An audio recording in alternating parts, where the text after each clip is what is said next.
Magandang umaga mga kapuso. Andito po ako ngayon sa Kalilaya Bridge dito sa Barangay Tatalon, Quezon City. At sa mga oras na ito, apektado nga po ito ng matitinding pag-uulan. Dulot po yan ng malakas na monsoon rains o ng hanging habagat. Kung makita niyo po dito sa aking likuran, ito po yung ilog sa ilalim ng Kalilaya Bridge. At sa mga oras na ito ay unti-unti na pong tumataas ang level ng tubig. At dito naman po sa aking kaliwa, dito sa mismong tulay, ay ang mga residente, inakit na po ng mga motor at kanilang mga sasakyan, iwas na nga po sa biglaang pagbabaha at bilis sa pagtaas ng tubig. Ikaw na niya mga kapuso, pinaleto ng Pag-asa ang mga nakatira malapit sa ilog dahil po sa posibleng pagbabaha. Sa inilabas na flood bulletin, inaabisuang mag-ingat ang mga nakapaligid sa Marikina River, Pasig River, Main Laguna de Bay River Basin at iba pang tributaries gaya ng Nangka River sa Marikina at Mango River sa Rodriguez Rizal. Ang banta ng pagbaha ay dahil po yan sa pag-uulang dulot ng hanging habagat.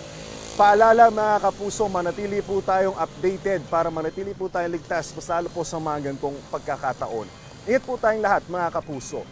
Ako po si Anjo Pertiera, ang inyong unang hirit weather presenter. Know the weather before you go. Para Mark safe lagi, mga kapuso.